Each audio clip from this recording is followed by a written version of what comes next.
Do you think you're the devil himself? No, but I do have a good mirror. It's a serious question. Sorry. You believe that children are being by Hollywood. Absolutely. So why are you sitting down talking to me? Why aren't you sitting down with the police right now? I've told the police. In fact, if anybody wants to go back to 1993 when I was interviewed by the Santa Barbara Police Department, I sat there and I gave them the names. They're on record. They have all of this information. Matter of. And when a mind control slave such as myself was closed and turned loose in the woods, I was then by George Bush, Dick Cheney, and Bill Clinton. I'm saying that there are people that were the people that did this to both me and Corey that are still working, they're still out there, and they're some of the richest, most powerful people in this business. And they are. And they do not want me saying what I'm saying right now. Are you saying that they're... Yes. And that they're still in this business? Yes. You know, I had a whole bunch of weird paranoid suspicions about what the hell was going on because there was a lot of stuff I couldn't understand. Right. And nobody was really bothering to explain it to me. You know how sometimes a story sounds so unbelievable that people instantly dismiss it until years later when the pieces start lining up? Yeah, this is one of those stories. For decades, Mel Gibson was one of the biggest names in Hollywood, action hero, Oscar-winning director, and the man behind films that made hundreds of millions of dollars around the world. But then something strange happened. Almost overnight, the industry that once celebrated him suddenly treated him like he didn't exist. Studios stopped calling, major roles disappeared, interviews became rare, and the public was told a very simple explanation, that Mel had crossed the line with controversial comments and Hollywood had decided to move on without him. But here's the twist. Some people believe that wasn't the full story. Because behind the scenes... I had a gut full of the whole industry. I mean, it's a very strange place, Hollywood. But it's an odd place. And you imagine all these horror stories there that you think, boy, it seems as if I'm being sacrificed over here. No, that couldn't be true. And then you realize that it is true.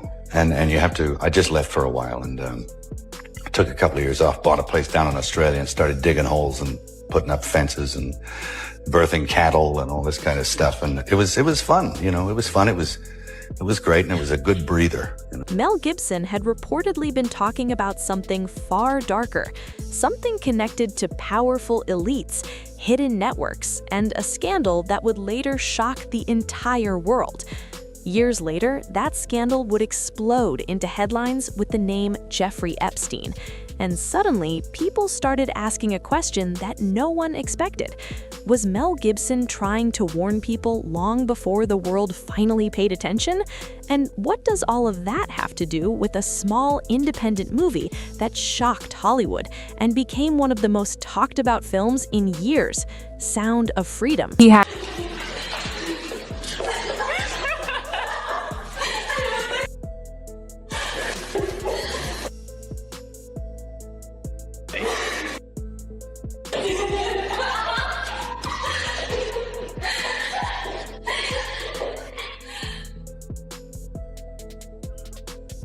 Had paranoid suspicions about things going on and how he could. Because the deeper you look into this story, the stranger it gets. To understand why this situation raised so many eyebrows, you have to go back to the beginning, back when Mel Gibson wasn't controversial at all. In the 1980s and 1990s, Gibson was everywhere. Movies like Braveheart and Lethal Weapon turned him into one of the most powerful stars in the industry. Audiences loved him, studios trusted him, directors wanted to work with him. He wasn't just another actor either. He was a filmmaker with vision. When he directed Braveheart, it won multiple Academy Awards and cemented his reputation as a serious creative force. Then, in 2004, he released something that shocked Hollywood, a deeply religious film called The Passion of the Christ. Now, this wasn't a typical Hollywood production. The movie was filmed in ancient languages and focused entirely on the final hours of Jesus Christ. Studios were terrified it would fail. Many executives reportedly refused to support it. But Mel didn't back down. He funded much of the project himself. And when the movie finally hit theaters, something incredible happened. It became a massive global success, earning hundreds of millions of dollars and proving that audiences would show up for stories Hollywood believed were too risky.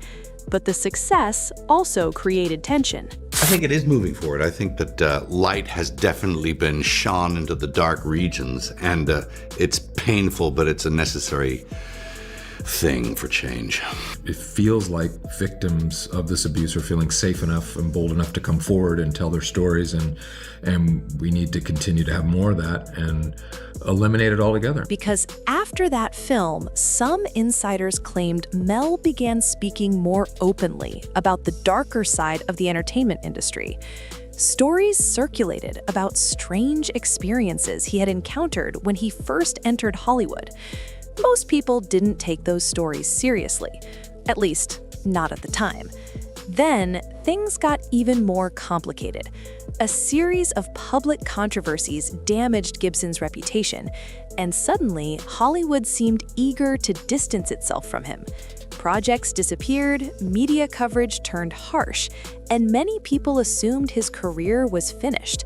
For nearly a decade, he stayed mostly out of the spotlight. But here's where the story takes an unexpected turn. Years later, a film appeared that almost nobody in Hollywood expected to succeed. It wasn't backed by a major studio, it didn't have a massive marketing budget, and it tackled a topic that many studios avoid completely: global child trafficking. That film was Sound of Freedom. The movie starred Jim Caviezel, an actor who had already worked closely with Mel Gibson years earlier on The Passion of the Christ.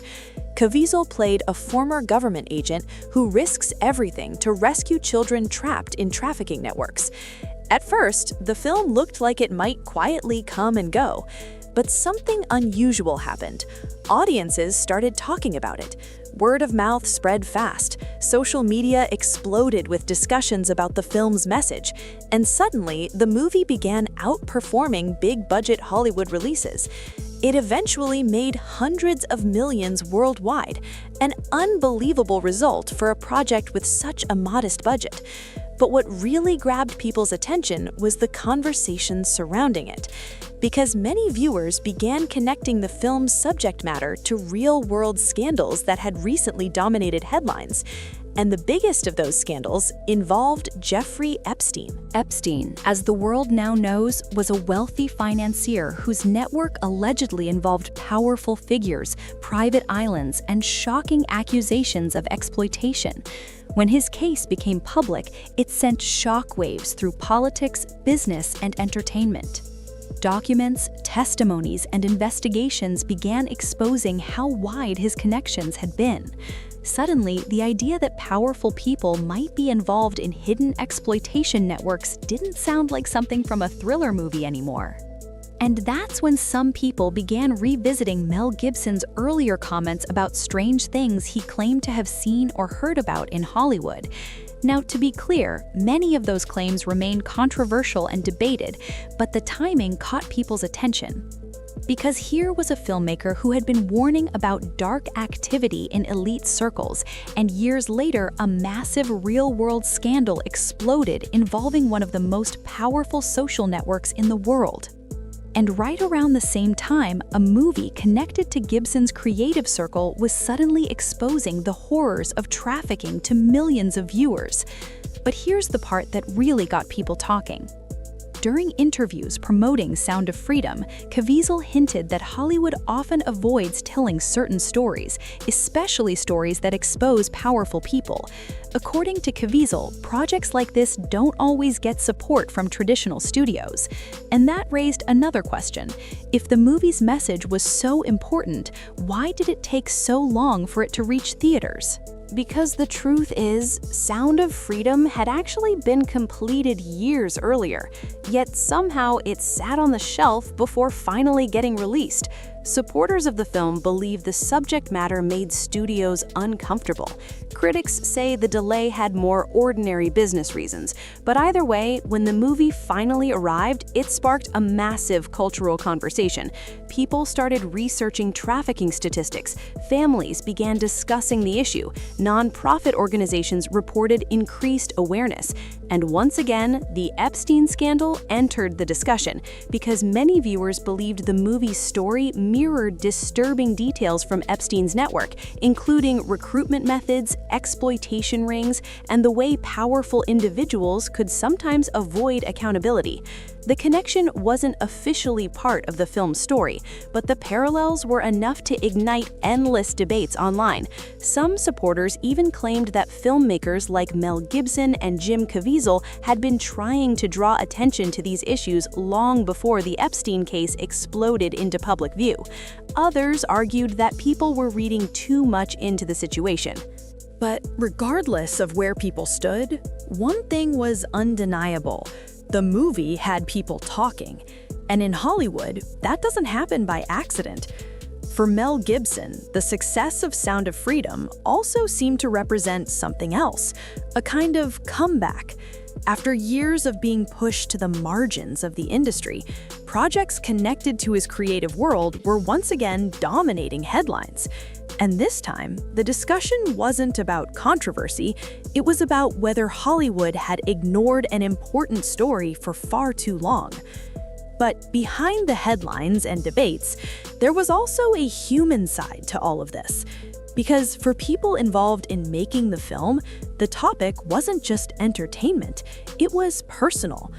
Actors, producers, and advocates repeatedly emphasized that trafficking is a real global problem affecting thousands of families, and telling those stories came with emotional weight.